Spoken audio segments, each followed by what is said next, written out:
नमस्कार सभी को।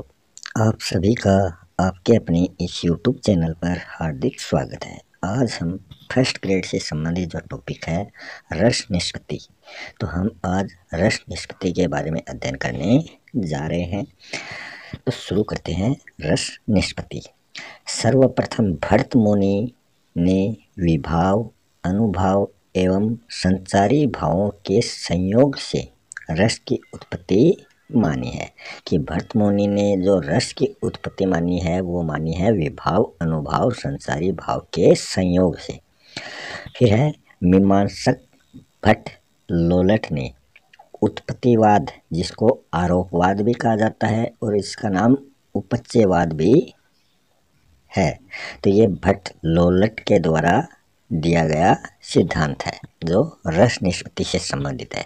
इस सिद्धांत के अनुसार स्थायी भाव जो है वो विभावों से उत्पाद्य उत्पादक संबंध से उत्पन्न होकर अनुभवों से अनुमाप्य अनुमापक भाव से अनुमित होकर और व्यभिचारी भावों से पोष्य पोषक संबंध से परिपुष्ट होकर रस की उत्पत्ति वो करते हैं।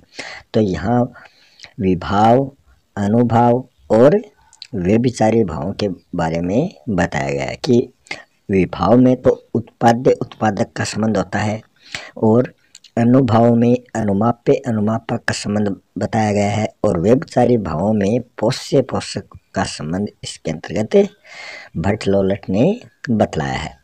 भट्ट लोलट जो है उनका योगदान क्या है रस निष्पत्ति सिद्धांत में, तो उन्होंने बताया कि विभाव, अनुभाव, व्यभिचारी के क्रम, महत्व तथा भाव के साथ उनके संबंधों का जो प्रथम बार उनके द्वारा विचार किया गया है। रस का आश्रय जो है वो उन्होंने अनुकार्य बताया है, मतलब अनुकरण योग्य पात्र, उसमें मानकर भी अनुकर्ता होता है नट में उसकी प्रतीति मानी जाती है कि उसके समान उसको माना जाता है। तथा काव्य का जो मूल सौंदर्य है वो उन्होंने मूल विषय में ही स्वीकार किया है कि काव्य का मूल सौंदर्य जो है वो उसके मूल विषय में ही पाया जाता है एवं रस की व्यक्तिपरक व्याख्या कर व्यक्ति की सत्ता उनके द्वारा प्रतिष्ठित की गई है। तो ये भट्ट लोलट द्वारा इसका योगदान है। फिर भट्ट लोलट के रस सिद्धांत की जो कमी है वो क्या है कि रस को इन्होंने सामाजिकों से नहीं जोड़ा है, यही इनके रस निष्पत्ति सिद्धांत की प्रमुख कमी मानी जाती है। फिर दूसरा जो रस का सिद्धांत है वो है न्यायिक शंकु का अनुमितिवाद। तो न्यायिक शंकु जो है उन्होंने ये सिद्धांत दिया है और इस सिद्धांत के अनुसार विभाव, अनुभाव, व्यभिचारी भावों के रस की अनुमति होती है। तो ये शंकुक ने माना है। शंकुक ने निष्पत्ति को अनुमिति और संयोग को अनुमान माना है, तो ये इनके द्वारा माने गए हैं। शंकुक के अनुसार चित्र तुरंग न्याय, मतलब तर्क से अभिनेताओं के अभिनय से मूल पात्रों की प्रतीति होती है। शंकुक का प्रमुख योगदान क्या है रस निष्पत्ति सिद्धांत में कि भाव को प्रत्यक्ष अनुभूति न मानकर उसे कल्पनात्मक अनुभूति वो मानते हैं जो कुशल अनुकरण के द्वारा होती है। सामाजिक को इन्होंने विशेष महत्व दिया है और अनुकार्य को कवि निबद्ध पात्र माना है और रस निष्पत्ति को न्याय दर्शन के आधार पर तात्विक विवेचना की गंभीरता इनके द्वारा प्रदान की गई है। ये इनका इस सिद्धांत में प्रमुख योगदान रहा है। फिर शंकुक का जो अनुमितिवाद है इसमें कमी क्या बताई है इन्होंने, इनकी जो कमी रह गई है वो है अनुकरण पर इन्होंने सबसे अधिक बल दिया है। भावों का अनुकरण कभी संभव नहीं होता, अनुमान से सत्य की प्रतीति कभी भी नहीं हो सकती।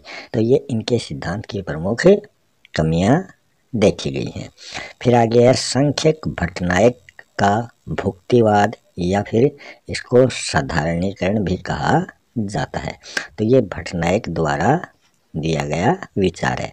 इसमें इन्होंने भट्टनायक ने कहा है कि विभाव, अनुभाव तथा व्यभिचारी भावों से भोज्य, भोजक मतलब भाव और भोज्य होता है रस, इससे रस की भुक्ति होती है। कि विभाव, अनुभाव तथा व्यभिचारी भावों से भोजक, भोज्य से रस की भुक्ति होती है। तो भोजक भोज्य का संबंध जो है वो भुक्तिवाद में भट्टनायक ने बताया है। इसमें काव्य का जो रूप है वो शब्दात्मक है और इसकी 3 क्रियाएं इनके द्वारा बताई गई हैं। अभिधा मतलब साधारण अर्थ ग्रहण करना, भावकत्व मतलब अर्थ की हृदय को अनुभूति कराना, और भोजकत्व का अर्थ है रज तम से मुक्ति और सत्व गुण का प्रादुर्भाव होना। तो ये इनके 3 क्रियाएं इनके द्वारा बताई गई हैं। फिर भट्टनायक का इस रस निष्पत्ति सिद्धांत में प्रमुख क्या योगदान रहा है? तो सर्वप्रथम रसास्वाद के स्वरूप की तात्विक व्याख्या इनके द्वारा की गई है। विश्व काव्य शास्त्र को साधारणीकरण की अवधारणा इनके द्वारा दी गई है, जो रस विवेचन का मूल आधार माना जाता है। फिर भट्टनायक का जो भुक्तिवाद है, इसमें रस निष्पत्ति सिद्धांत की जो प्रमुख सीमा या कमी बताई गई है वो क्या है? भावकत्व व भोजकत्व में भेद करना मिथ्या है, मतलब इनमें भेद नहीं हो सकता। भोग के स्वरूप की व्याख्या भी तात्विक नहीं होती है। तो ये इनके सिद्धांत की प्रमुख कमियां मानी जाती है। फिर आगे है सेवा द्वैतवादी अभिनव गुप्त। अभिनव गुप्त ने अभिव्यक्तिवाद जो इनके द्वारा प्रतिपादित किया गया है उसके अनुसार रस निष्पत्ति में क्या बताया गया है कि विभाव, अनुभाव, व्यभिचारी भावों से व्यंग्य मतलब रस और व्यंजक मतलब भाव, इनसे रस की अभिव्यक्ति होती है। कि विभाव, अनुभाव, व्यभिचारी भावों से व्यंग्य, व्यंजक से रस की अभिव्यक्ति होती है, वो अभिनव गुप्त ने बतलाई है। स्थायी भाव जो है वो रति पाठकों के अंतःकरण में वासना रूप से सदैव विद्यमान रहता है। तो स्थायी है तो वो सदैव ही क्या रहेगा? विद्यमान रहेगा। सहृदय में स्थित वासना रूपी स्थायी भाव जागृत होते हैं, जो सामाजिक को रस की अनुभूति कराते रहते हैं। इनके संयोग से काव्य के श्रवण दर्शन से व्यंजनावर्ती के अलौकिक विभावन व्यवहार द्वारा रसानुभव होता है। संयोग का अर्थ है व्यंजना और निष्पत्ति का अर्थ है अभिव्यंजना। तो ये अभिनव गुप्त द्वारा संयोग का अर्थ व्यंजना और निष्पत्ति का अर्थ अभिव्यंजना दर्शाया गया है।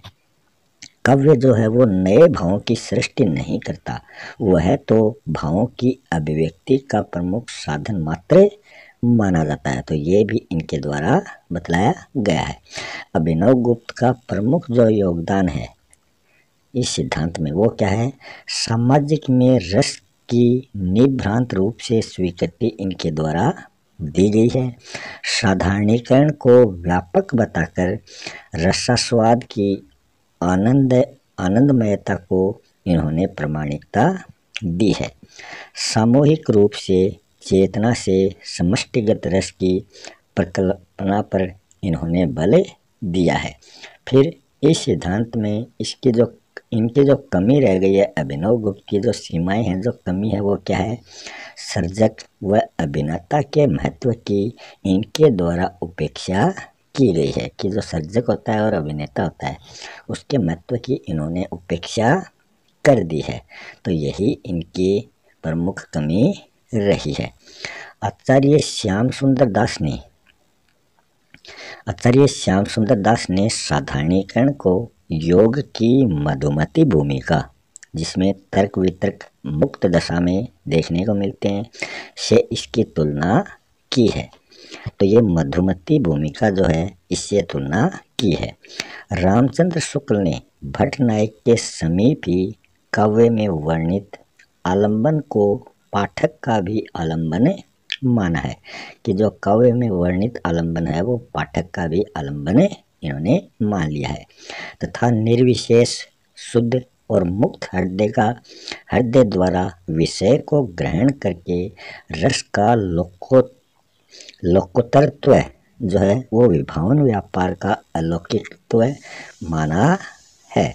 डॉक्टर नगेंद्र सिंह ने कवि की अनुभूति का साधारणीकरण माना है। फिर रस सिद्धांत का क्या महत्व है कि यह एक और तो कवि की कल्पना या फिर आनंद को प्रस्तुत करता है, वहीं यह दूसरी ओर सामाजिक आनंद को भी प्रस्तुत करता है। यह साधारणीकरण की प्रक्रिया द्वारा रचनाकार रचना, विषय वस्तु, सामाजिक इन चारों को परस्पर संबद्ध मानते हुए प्रस्तुत ये करता है। इसलिए यह साहित्य विवेचन का मनोवैज्ञानिक, समाजशास्त्रीय, भाषा शास्त्रीय एवं साहित्य शास्त्रीय सिद्धांत माना जाता है। यह काव्य के बाह्य सौंदर्य मतलब वर्ण, शब्द, उक्ति, विन्यास इन सभी की अपेक्षा भाव सौंदर्य की प्रतिष्ठा इसके द्वारा की जाती है। इसी के साथ मैं आपसे विदा लेता हूँ। मिलते हैं नेक्स्ट वीडियो में साधारणीकरण टॉपिक के साथ जो फर्स्ट ग्रेड से संबंधित है। तो इसी के साथ आपसे विदा लेता हूँ। धन्यवाद।